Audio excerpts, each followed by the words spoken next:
Boy, for all the reporting we've done on the pandemic and all the warnings from health experts, it can still be very easy to underestimate the impact of this pandemic because it causes ripple effects that aren't immediately obvious, like, say, people getting scared to go to the emergency department. This is a problem we did talk about before, back during the first wave of the pandemic, and doctors are hoping we don't have to talk about it again.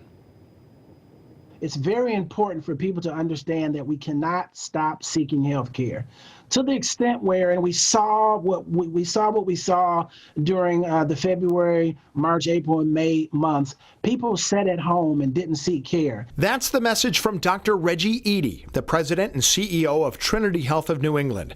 He said during the peak of the first wave in his hospitals, emergency department visits for 5 key medical emergencies dropped by 50%.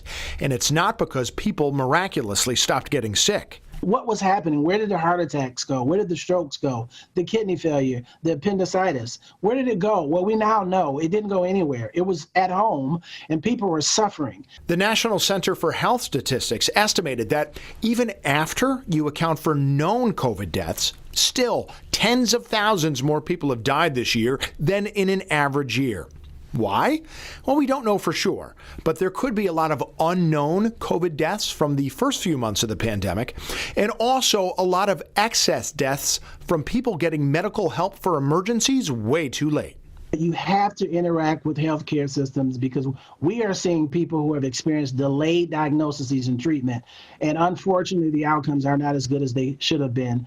Dr. Eady said hospitals have been taking great pains to keep COVID positive and COVID probable patients isolated from the moment they walk into an emergency department. Most of the hospitals in the state of Connecticut, I can speak certainly for Trinity of New England, we have 2 parallel processes. We've got COVID and COVID-free zones. Yeah. So please, it's important that if you need medical attention, do not sit at home. Come to the emergency department. Go see your primary care provider.